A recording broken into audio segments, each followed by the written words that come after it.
Okay, so and the most exciting one is our dessert, the palitaw. We call it palitaw for glutinous rice flour.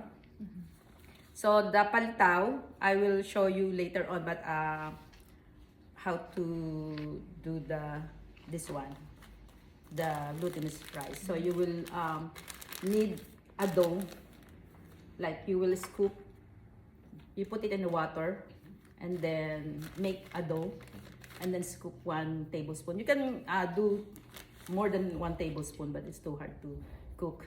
So you will form a ball, and then after you're forming a ball, you put it on your plate and then press it. It's like an oblong or any shape. Again, you don't need to be perfect for the shape, because we will put the grated coconut and the sugar and the roasted Sesame. sesame. So that's a Filipino dessert. Okay, question before we begin. Okay.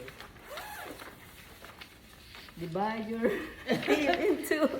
Sarah, do you want to be on our team? Should we try this stove this time?